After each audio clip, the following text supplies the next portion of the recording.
Hello dear students. So dear students, in previous video lecture we studied about DNA replication and we know replication of DNA is of semi-conservative type.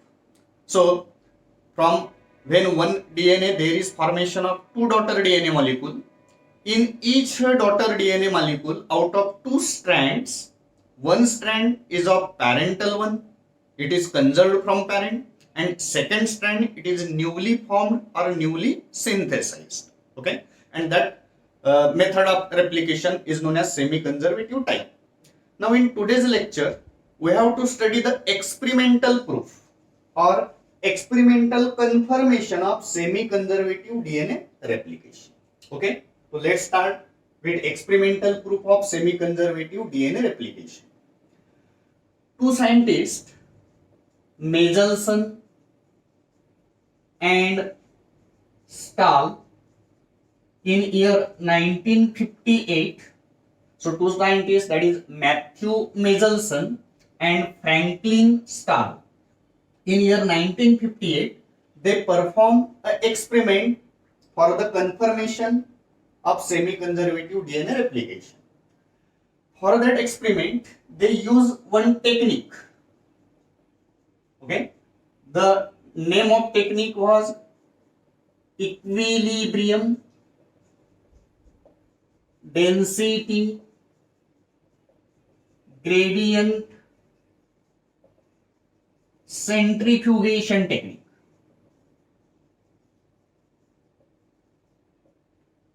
तो अपने experiment में उन्होंने जो technique use की उस technique को हम बोलेंगे equilibrium density gradient centrifugation technique. Okay, and they perform experiment on bacteria, that is E. coli bacteria.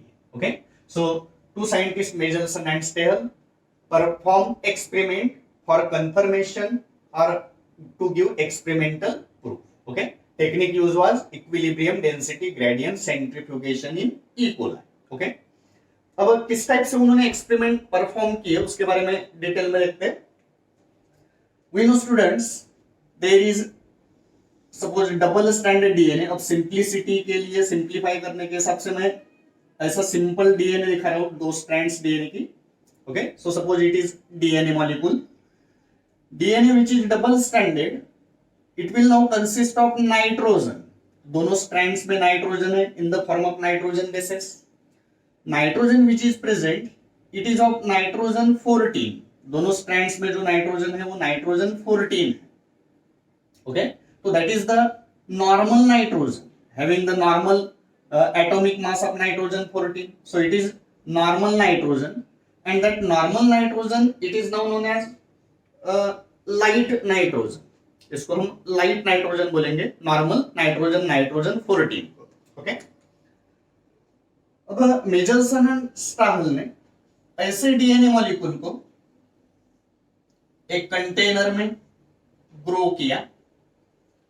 Suppose it is E coli cell, it is grew in a medium, and that medium consists of ammonium chloride and nitrogen of ammonium chloride. It was now labeled with heavy isotope of nitrogen 15. So normal nitrogen, it is light nitrogen, nitrogen 14, which is naturally present in DNA molecule. Okay, when it was grew in E. coli, the medium was taken, and that nitrogen which is present in the medium of ammonium chloride, it was heavy nitrogen, that was nitrogen 15. Okay, so it was grew in many generations, and there was no formation of many E. coli, and each E. coli it was consist of now DNA. Okay, अब सारे जो DNA मिले इसके multiplication के बाद में उसमें जो मीडियम लिया गया वो NH4Cl है, जिसमें हेवी नाइट्रोजन है, नाइट्रोजन 15 का सोर्स यूज करके. And therefore all the DNA molecules, suppose it is new DNA molecule, that DNA molecule it will now consist of new nitrogen, heavy nitrogen, that is nitrogen 15। Clear बच्चों? तो nitrogen 14 ये normally present होगा DNA में। ऐसे DNA जिस E coli में है उसको कल्चर मीडियम जिसका नाइट्रोजन 15 है उसमें ग्रीव कराया गया, जिसके कारण जो नाइट्रोजन 14 है light nitrogen it was replaced with heavy nitrogen, so both the strand it is of now nitrogen 15। ठीक है बच्चों, आगे बढ़ते हैं। अब ऐसी दोनों स्ट्रैंड्स जिसमें नाइट्रोजन 15 है, again it will B grown in a medium having NH4Cl having nitrogen 14। अब वापस फिर से ऐसे मीडियम में ये ई कोलाई को ग्रो किया गया जिसका नाइट्रोजन 14 है, लाइट है, नॉर्मल है। Okay, so from one cell after 20 minutes, we know the binary fission time of the E. coli, it is 20 minutes. So after 20 minutes from one cell there is formation of other cell, and again there is replication of the DNA molecule which is present in that E. coli. Okay, now when there was replication of this DNA, तो normally we know जब replication होगा तो दोनों strand एक दूसरे से separate होगी और टेम्पलेट का काम करेगी। टेम्पलेट यानी जैसे हम जेरॉक्स निकालने जाते हैं तो एक ओरिजिनल कॉपी उसको देते हैं जेरॉक्स निकालने के लिए जिस पर बाकी की कॉपीज बनती है। ओके, तो उसी को हम टेम्पलेट बोल सकते हैं यहाँ पर। तो टेम्पलेट यानी ओरिजिनल डीएनए की स्ट्रैंड अब यहाँ पर दोनों सेपरेट हो गई, इसी ये एक स्ट्रैंड हो गई, ये सेकेंड स्ट्रैंड हो गई इसी। Okay, so in this way two strands of this DNA it will be separate. Okay, इस डीएनए की स्ट्रैंड पर नाइट्रोजन 15 प्रेजेंट है, दोनों स्ट्रैंड पर नाइट्रोजन 15 रहेगा। Okay, now we know the other strand it will be newly constructed. तो ये strand conserve हो गई पेरेंट की। Here there will be formation of new strand. Here also there is formation of new DNA strand. Okay, so in this way from one DNA molecule there is formation of now two daughter DNA, and in daughter DNA one strand it is now N15 जो parent से conserve की गई, ये newly synthesized strand है और medium कौन सा है, that is N14. So new strand it will be now of N14. Similarly ये जो स्ट्रैंड है ये पैरेंटल है N15 वाली, लेकिन न्यूली जो कंस्ट्रक्टेड है जिसका मीडियम N14 है, therefore it will be again N14। Okay, so in this way it is now we can say first generation. Okay, ये पैरेंटल जनरेशन हो गया और पैरेंटल जनरेशन के बाद में हमको ये फर्स्ट जनरेशन मिला। In first generation total we get 2 DNA molecule. Okay, and out of 2 DNA molecule both the strands they was having N15 N14 and again N15 N14. Okay, तो ये जो था N15 N15 इसको हमने बोले थे heavy nitrogen. Okay, जिसमें N15 और N14 है, एक स्ट्रैंड में N15 दूसरे स्ट्रैंड में N14 है। ऐसे स्ट्रैंड को एक हाइपोथेटिकल वर्ड हम यूज करेंगे that is having the hybrid strand. Okay, that was heavy strand, these are now the hybrid strand. इसका मतलब फर्स्ट जनरेशन में दोनों जो डीएनए मिलेंगे वो कैसे मिलेंगे, हाइब्रिड। ओके, अब इसी को आगे फॉरवर्ड किया गया। फर्स्ट जनरेशन जो मिली वो 20 मिनट में मिली पैरेंटल जनरेशन से। ठीक है, 20 मिनट में ये ऑब्जर्व किया गया। फिर सेकेंड जनरेशन ऑब्जर्व की गई आफ्टर 40 मिनट, या ये कहे कि फर्स्ट जनरेशन के 20 मिनट बाद। ओके, तो फर्स्ट जनरेशन के 20 मिनट बाद या पैरेंटल जनरेशन से 40 मिनट के बाद there will be formation of now again new DNA, again it is continue to grow in same medium N14.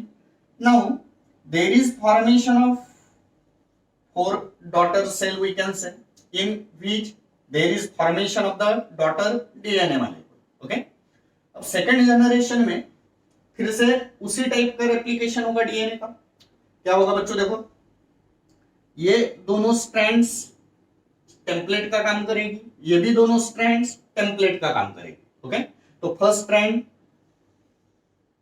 Here also these two original strand they will be function as template. Here these two strands, they also function as a template.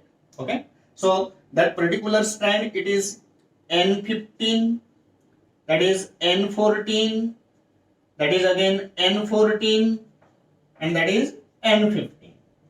Okay students, अब ये जो strands है ये original या parental DNA की है, and on this parental DNA की strand पर नई डीएनए की स्ट्रैंड बनेगी जिसका मीडियम अगेन N14 है, क्योंकि आगे उसको N14 मीडियम में ही ग्रो किया गया.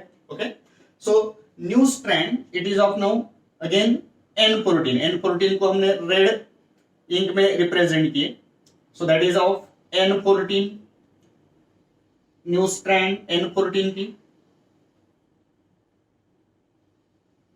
Okay, so in this way there is formation of now 4 daughter DNA molecule in second generation. Second generation में हमको टोटल 4 DNA मिले. आउट ऑफ 4 DNA now अगर हम ऑब्जर्व करते हैं, so that is having N14 पहली स्ट्रैंड पहले DNA की, second strand that is N15 and N14, that is N14 and N14, third strand N14 again N14, and fourth strand N15 and N14. Okay, so in this way we will get 4 DNA molecule in second generation. Second generation में जो grow किया गया वो medium N14 वाला ही था, तो नई strand जो भी बनी वो N14 वाली बनी. ओके, और ओल्ड स्ट्रैंड जो है चारों स्ट्रैंड वो टेम्पलेट करके वो काम कर रही है. Okay, so in this way we will get 4 DNA molecule. अब बच्चों देखो ये 4 डीएनए मॉलिक्यूल्स में that 2 DNA molecule, 1 DNA and this 2 DNA, ये ऐसे 2 डीएनए मॉलिक्यूल है जिसमें एक स्ट्रैंड 15 वाली है और दूसरी स्ट्रैंड 14 वाली है. Again this one 15 and 14. Okay, so in this way out of 4 strand, total 4 strands are there, and out of 4 strand 2 DNA molecule, 4 DNA, out of 4 DNA molecule 2 DNA molecule it will have, that is the light DNA N14 and N14, जिसको हमने light बोले, जिसको हमने normal बोले. Okay, so that is having N14 and N14. So 2 it was having the light DNA and 2 was having the heavy DNA. So light DNA having N14 N14, and heavy DNA that is N14 and N15. So that is not heavy but it will be hybrid. Okay, so 2 strands it will be hybrid. So in this way in second generation we will get such type of the result. Okay, तो देखो बच्चों ये prove हो गया, या ये prove होता है कि जब भी डीएनए का रेप्लिकेशन होगा तो उसमें से यहां पर देखिए ये एक स्ट्रैंड जैसे कि वैसी कंजर्व्ड हो गई दोनों डीएनए में, और ये जो रेड कलर की स्ट्रैंड है ये न्यूली सिंथेसाइज्ड है. सेकेंड जनरेशन में भी ये जो चारों स्ट्रैंड्स है वो टेम्पलेट का काम कर रही है, और उस पर नई जो स्ट्रैंड बन रही है वो N14 की बन रही है.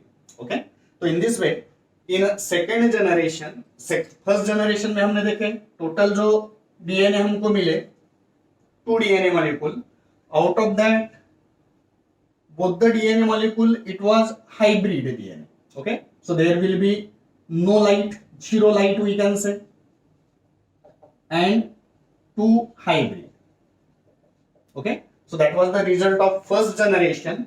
Okay, and that is the result of second generation. Okay, अब ठीक है कि इस टाइप के रिजल्ट मिले, और ये सेमी कंजर्वेटिव टाइप का रिजल्ट है ये हम जानते हैं, पर ये जो ई कोला है ये तो ऑब्जर्व, ये जो रिजल्ट है ये ऑब्जर्व नहीं हो सकता था, इसको देख नहीं सकते. ठीक है, और इसीलिए इसको ऑब्जर्व करने के लिए मेजल्सन और स्टाल ने क्या किया, इक्विलिब्रियम डेंसिटी ग्रेडियंट सेंट्रीफ्यूगेशन की टेक्निक अपनाई. ओके, अब ये कौन सी टेक्निक है, क्या होता है इसमें. अब सेंट्रीफ्यूगेशन इसके पहले भी बच्चों हमने डिस्कस किए. सेंट्रीफ्यूगेशन में एक सपोज टेस्ट ट्यूब होती है ऐसी, और इस टेस्ट ट्यूब में एक पर्टिकुलर सॉल्यूशन लिया जाता है. यहां पर जो सॉल्यूशन लिया गया that was caesium chloride. CaCl2 caesium chloride. तो सीजियम क्लोराइड एक सॉल्यूशन है। फिर इस टेस्ट ट्यूब को सेंट्रीफ्यूगेशन मशीन में डाल के घुमाया गया। जैसे मिक्सर में हम मटेरियल को घुमाते हैं, वैसे टेस्ट ट्यूब में पर्टिकुलर मटेरियल लेके उसको पर्टिकुलर सेंट्रीफ्यूगेशन मशीन में घुमाया जाता है। तो अब ये सीजियम क्लोराइड सॉल्यूशन यहां पर लिया गया। इसमें जो डीएनए के सैंपल्स है, चाहे वो हाइब्रिड हो, हेवी हो, लाइट हो, ओके, ये सब डीएनए के सैंपल्स यहाँ रखे गए सीजियम क्लोराइड सॉल्यूशन में, और फिर उसको सेंट्रीफ्यूगेशन मशीन में घुमाया गया। ओके, अब सेंट्रीफ्यूगेशन का जो प्रिंसिपल है, it will separate the molecules और material according to their density gradient. ठीक है, तो जो मटेरियल हेवी होगा, अकॉर्डिंग टू आर्किमिडीज प्रिंसिपल, जो मटेरियल हेवी होगा, जिसकी डेंसिटी ज्यादा होगी, वो बॉटम में आएगा। ओके, और जिसकी डेंसिटी कम होगी वो सरफेस में आएगा। ओके, तो उसी प्रिंसिपल को यहां पर अप्लाई करके, इसका मतलब ये सभी मटेरियल, ये डीएनए सैंपल्स अगर यहां पर रखते हैं, तो सबसे बेस में यहां पर एक बेड दिखेगा। ओके, ये जो बेल्ट है ये रहेगा हेवी नाइट्रोजन डीएनए वाले का। तो इसमें ऐसे डीएनए जिसमें N15 नाइट्रोजन है। Okay, means it is of heavy DNA.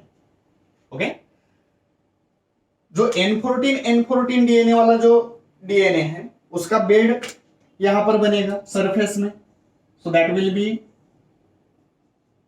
Having N14 and N14।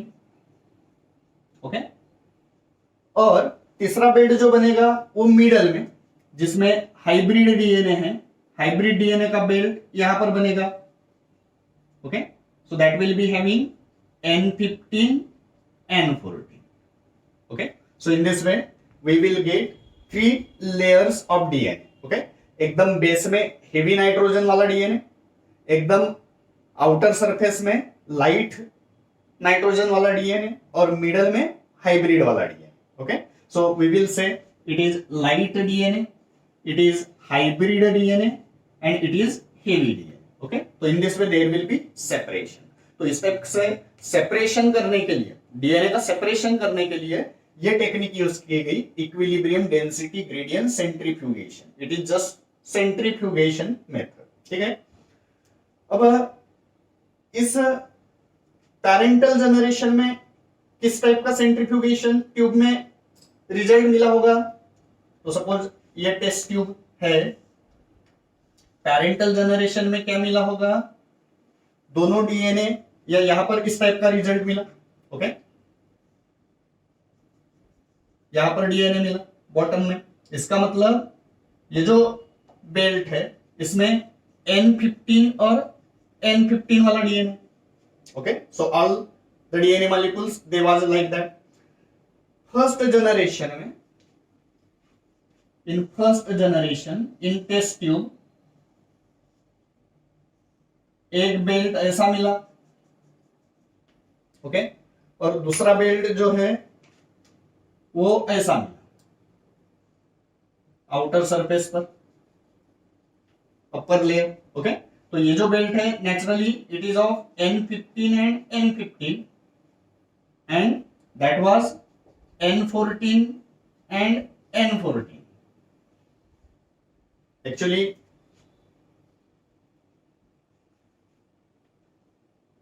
यहां पर मिला फर्स्ट जनरेशन, सेकंड जनरेशन में, तो here N15 N14 N14 N15 all the DNA they was hybrid. Okay, तो इसका मतलब है कि यहां पर जो डीएनए मिला टेस्ट ट्यूब में, it was not at the bottom, it was not at the upper surface. ये मिडल वाला जो बेल्ट है वो मिला, हैविंग N15 N14 डीएनए। ठीक है, और जब ये सैंपल में देखा गया सेंट्रीफ्यूज ट्यूब में, तो यहां पर 2 लेयर्स दिखे। Okay, one layer it was hybrid, तो बीच में having N14 N15। Okay, and 2 was light having N14 and N14, तो यहां पर आ गया वो सरफेस में, so that is N14 and N14। ठीक है बच्चों, सो इन दिस वे ये जो बेल्ट है डीएनए के, टेस्ट ट्यूब में सेंट्रीफ्यूगेशन के बाद ये कैसे मिल रहे हैं, डिपेंडिंग अपॉन दैट यहां पर ये एज्यूम किया गया कि वो इस टाइप का डीएनए है, वो हेवी है या लाइट है या हाइब्रिड है। ठीक है, तो ये बॉटम में आया, इसका मतलब डीएनए हेवी है। ओके, क्योंकि हेवी वाला जो बेल्ट है वो नीचे मिलता है हमको सेंट्रीफ्यूगेशन में। ओके, यहां पर फर्स्ट जनरेशन में देखा गया कि जो बेल्ट है वो मिडल में है, इसका मतलब जितने भी डीएनए मॉलिक्यूल है वो हाइब्रिड है। ओके, और सेकेंड जनरेशन में एक बेल्ट हमको मिडल में मिला, एक बेल्ट हमको आउटर सरफेस में मिला, इसका मतलब आउटर सरफेस वाला N14 वाला है और मिडल वाला जो है वो N14 ओके, तो in this way the result was find out, इस तरीके से ये रिजल्ट्स मिले। ठीक है बच्चों, तो ये था पेरेंटल जनरेशन, ये था फर्स्ट जनरेशन और ये था सेकेंड जनरेशन। ओके, अब इसी को ध्यान में रखते हुए इसी पैटर्न से हम थर्ड जनरेशन भी निकाल सकते हैं कि थर्ड जनरेशन में क्या हुआ होगा।